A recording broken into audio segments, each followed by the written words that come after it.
नमस्कार साथियों, स्वागत है आपका हमारे YouTube चैनल स्टडी पॉइंट में। और आज की क्लास रहेगी हमारी हिंदी व्याकरण का एक महत्वपूर्ण टॉपिक काल। तो आइए शुरुआत करते हैं काल से संबंधित कुछ महत्वपूर्ण जानकारी।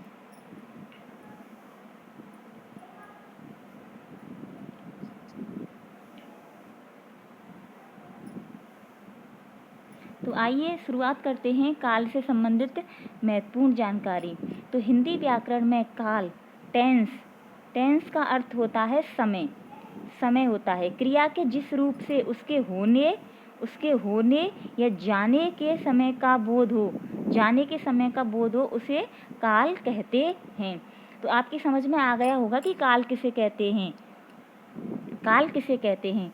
तो समय, काल का अर्थ होता है समय, और क्रिया के जिस रूप से उसके होने या किए जाने के समय का, यानी कि किस समय में, कौन से समय में वो क्रिया की गई है, उसे काल कहते हैं। तो काल को मुख्य रूप से 3 भागों में बांटा गया है, अर्थात काल के 3 भेद होते हैं। तो नंबर 1 है भूतकाल,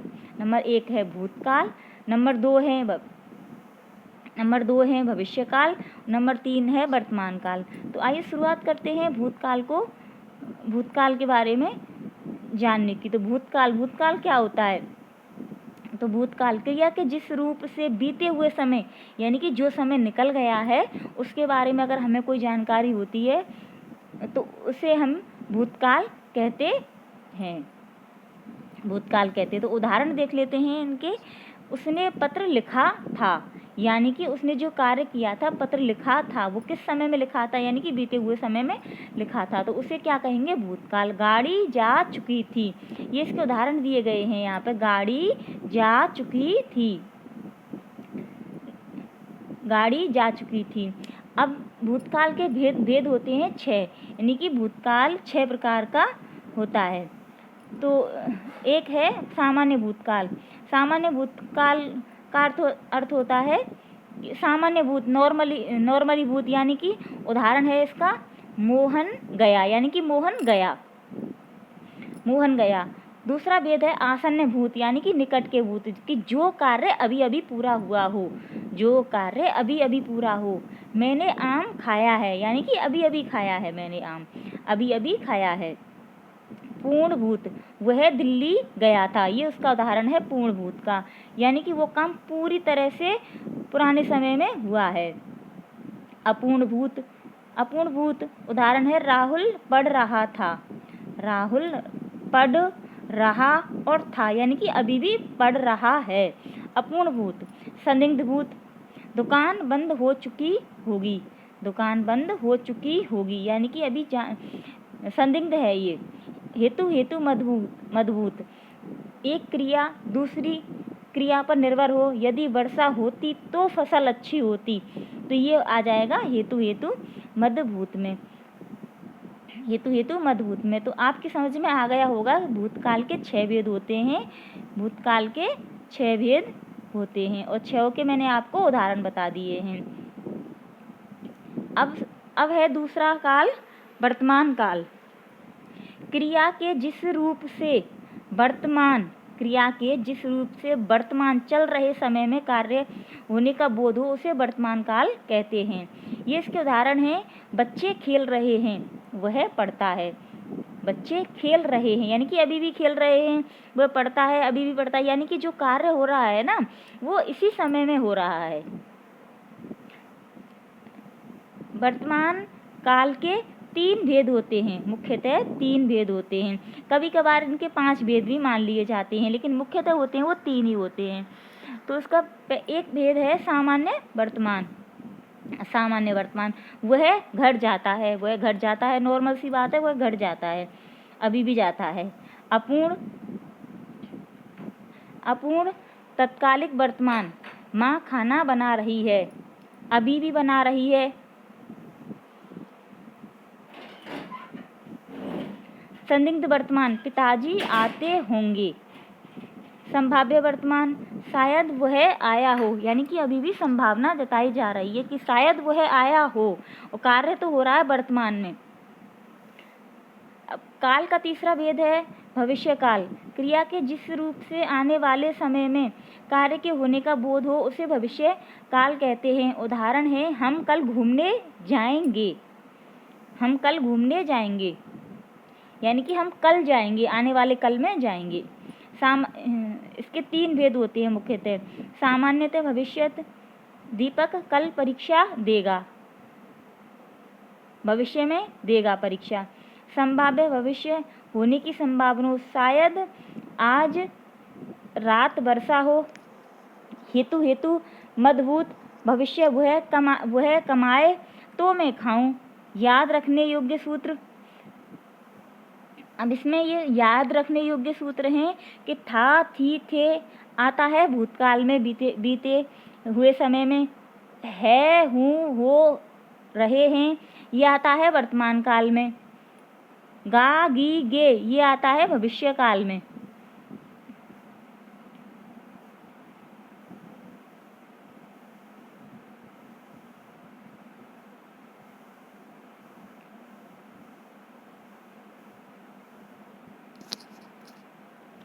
आइए यहाँ पर और प्रश्नोत्तरी दी जा रही है काल से संबंधित, उसको हम हल करते हैं जिससे हमारा ये टॉपिक और भी क्लियर हो जाएगा। तो प्रश्न है काल किसे कहते हैं? तो उत्तर है काल क्रिया के जिस रूप से उसके होने का समय का बोध हो उसे क्या कहते हैं? काल कहते हैं। प्रश्न है काल के मुख्य रूप से कितने भेद होते हैं? तो उत्तर है काल के मुख्य रूप से 3 भेद होते हैं, भूतकाल, वर्तमान काल और भविष्य काल। भूतकाल के कितने भेद होते हैं? तो भूतकाल के होते हैं 6 भेद। मैंने आपको पहले बताया था कि भूतकाल के 6 भेद होते हैं, वीडियो की शुरुआत में ही बताया था कि भूतकाल के 6 भेद होते हैं। वर्तमान काल के कितने भेद होते हैं? तो वर्तमान काल के 5 भेद होते हैं। वर्तमान काल के 5 भेद होते हैं। प्रश्न है भविष्य काल के कितने भेद होते हैं? तो भविष्य काल के 3 भेद होते हैं, 6, 5 और 3। सीक्वेंस में याद रखना। व्याकरण में समय को क्या कहा जाता है? तो व्याकरण की भाषा में समय को काल कहा जाता है। व्याकरण में समय की भाषा को काल कहा जाता है, काल कहा जाता है। क्रिया का वह रूप जिसके उसके अभी अभी समाप्त होने का पता चले क्या कहलाता है? तो वो होता है आसन्न भूत, यानी कि अभी अभी, निकट। आसन्न का अर्थ होता है निकट। क्रिया के व्यापार की निरंतरता को किस काल के अंतर्गत रखा जाता है? निरंतरता यानी कि अभी भी निरंतर चल रहा है, ये वर्तमान काल के अंतर्गत रखा जाता है। क्रिया जहाँ एक क्रिया का होना दूसरी क्रिया पर निर्भर हो वह कौन सा काल होता है? हेतु मदभूत, भूत या भविष्य। क्रिया के जिस रूप से कार्य के भविष्य में होने की संभावना होती है तो वहाँ होता है संभाव्य भविष्य काल। भूतकाल से संबंधित प्रश्न 11 से 25 तक। भूतकाल से संबंधित तो प्रश्न है मैंने आम खाया। मैंने आम खाया ये किस काल का उदाहरण है? तो खाया है यानी कि अभी अभी ये कार्य मैंने किया है। वह दिल्ली गया था भूतकाल का कौन सा भेद है? तो ये आ जाएगा पूर्ण भूत के अंतर्गत। पूर्ण भूत के अंतर्गत आ जाएगा। दिल्ली गया था पूर्ण भूत के अंतर्गत आ जाएगा। राम पढ़ रहा था, पढ़ रहा था।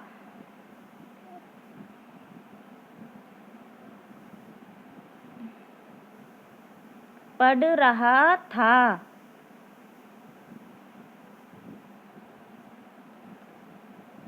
पढ़ रहा था में हो जाएगा था भी आ रहा है और रहा भी आ रहा है, तो ये हो जाएगा अपूर्ण भूतकाल। राम ने पत्र लिखा, यह भूतकाल के किस भेद का उदाहरण है? पत्र लिखा सामान्य भूतकाल। यदि वर्षा होती तो फसल अच्छी होती। यदि वर्षा होती तो फसल अच्छी होती। इस वाक्य में कौन सा काल है? तो यहाँ हो जाएगा हेतु मदभूत काल। शायद उसने पढ़ा होगा, यह वाक्य भूतकाल के किस भेद को दर्शाता है? उसने पढ़ा होगा। संदिग्ध भूतकाल, संदिग्ध भूतकाल को दर्शाता है। अपूर्ण भूतकाल को किस और नाम से जाना जाता है? अपूर्ण भूतकाल को जाना जाता है तात्कालिक भूतकाल। तात्कालिक भूतकाल अपूर्ण भूतकाल का एक अन्य और नाम है। बच्चा गया, यह किस वाक्य का काल है? बच्चा गया सामान्य भूतकाल।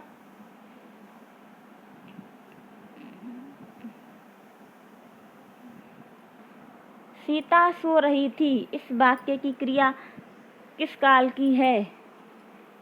सीता सो रही थी, इस वाक्य की क्रिया किस काल की है? सो रही थी, तो ये आ जाएगा अपूर्ण भूतकाल में। गाड़ी आ चुकी थी, यह वाक्य किस भूतकाल का उदाहरण है? तो ये आ जाएगा पूर्ण भूतकाल के अंतर्गत, पूर्ण भूतकाल के अंतर्गत आ जाएगा। मैंने पुस्तक पढ़ी है, यह क्रिया किस काल की है? यानी कि पुस्तक पढ़ी और है, यानी कि अभी अभी पढ़ी है, तो ये आ जाएगा आसन्न भूतकाल के अंतर्गत। भूतकाल की वह क्रिया जो बीते समय में होने वाली थी पर किसी कारणवश नहीं हो सकी, क्या कहलाती है? होने वाली तो थी लेकिन किसी कारणवश नहीं हो सकी, तो ये आ जाएगा हेतु हेतु भूतकाल के अंतर्गत। प्रश्न है वह आया था, इस वाक्य में कौन सा काल है? आया था, तो ये हो जाएगा पूर्ण भूतकाल में। मोहन गया होगा, यह किस प्रकार का भूतकाल है? मोहन गया होगा, होगा संदिग्ध भूतकाल।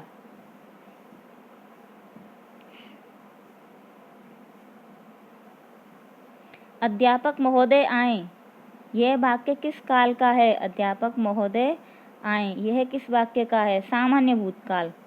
वर्तमान काल से संबंधित प्रश्न है वह खाता है, यह वाक्य वर्तमान काल के किस भेद का उदाहरण है? सामान्य वर्तमान काल। मोहन पढ़ रहा है, इस वाक्य में कौन सा काल है? मोहन पढ़ रहा है, इस वाक्य में कौन सा काल है? इसका उत्तर हो जाएगा अपूर्ण या तात्कालिक वर्तमान काल। शायद पिताजी आते हों, यह वाक्य वर्तमान काल के किस भेद का है? संभाव्य वर्तमान काल। शायद पिताजी आते हों, संभावना जताई जा रही है, यहाँ पर संभावना जताई जा रही है।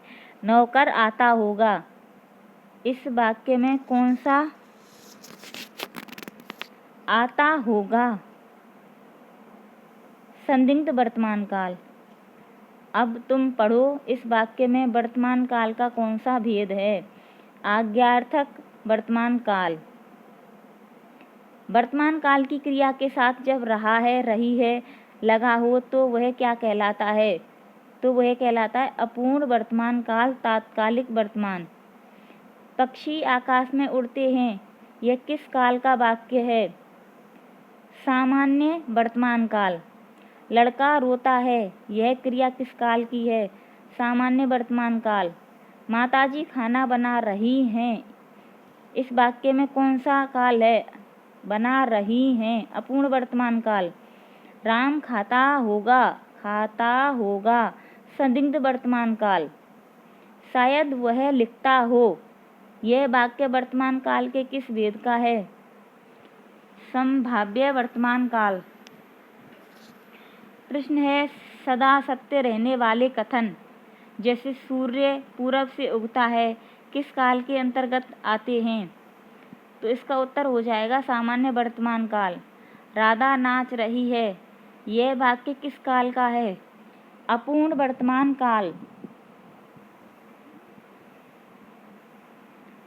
वह कल जाएगा, किस काल का उदाहरण है? वह कल जाएगा, सामान्य भविष्यत काल। शायद कल वर्षा हो, इस वाक्य में कौन सा काल है? संभाव्य भविष्यत काल। यदि तुम पढ़ोगे तो पास हो जाओगे, यह वाक्य भविष्य काल के किस भेद का है? यदि तुम पढ़ोगे तो पास हो जाओगे, यह वाक्य भविष्यत काल के किस भेद का है? तो ये आ जाएगा हेतु हेतु भविष्य काल। मैं कल दिल्ली जाऊंगा, यह किस काल का उदाहरण है? तो ये आ जाएगा सामान्य सामान्य भविष्य काल। संभव है कि शाम को मेहमान आए, इस वाक्य में कौन सा काल है? संभव है कि कल शाम को मेहमान आए, इस वाक्य में कौन सा काल है? संभाव्य भविष्य काल। वह आए तो मैं जाऊं, यह वाक्य किस काल के अंतर्गत आएगा? तो उत्तर हो जाएगा हेतु हेतु मद भविष्यत काल। क्रिया के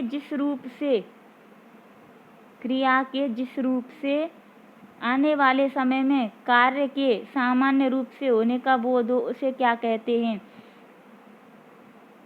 आने वाले समय में, तो इसका उत्तर हो जाएगा सामान्य भविष्यत काल। आसन्न शब्द का शाब्दिक अर्थ क्या होता है? इसका शाब्दिक अर्थ होता है निकट या समीप, जो अभी अभी हुआ हो। ये मैंने पहले ही बता दिया है आपको। प्रश्न है तुम जाओ, यह वाक्य किस काल के अंतर्गत स्वीकारा जाता है? तुम जाओ, यह वाक्य किस काल के अंतर्गत स्वीकारा जाता है? तो ये जाता है आज्ञार्थक वर्तमान भविष्यत काल, आज्ञार्थक काल के अंतर्गत आ जाएगा। प्रधानमंत्री कल बेंगलुरु जाएंगे, यह वाक्य किस काल को दर्शाता है? जाएंगे सामान्य भविष्यत काल। लगता है आज धूप नहीं खिलेगी, यह वाक्य किस भविष्य काल का है? लगता है आज धूप नहीं खिलेगी, तो ये आ जाएगा संभाव्य भविष्यत काल। क्रिया का मूल रूप क्या कहलाता है जिससे काल के अनुसार परिवर्तन होता है? क्रिया के मूल रूप क्या कहलाता है जिससे काल के अनुसार परिवर्तन होता है? तो वो उत्तर होता है धातु। क्रिया का मूल रूप धातु कहलाता है। पठ धातु से बनता है शब्द पढ़ना, पढ़ना हो गई क्रिया। धन्यवाद।